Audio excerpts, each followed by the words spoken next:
Geziyorum dağ derenin, gördüğüm her mənzərənin karşısında pencerenin dənlənirdi bir ağ göyərçin.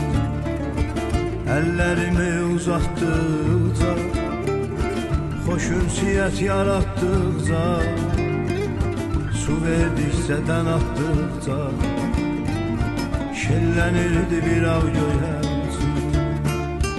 Uçdu hara ağ göyərçinin, bəxti qara ağ göyərçinin. Uçtu gitti qayıtmadı,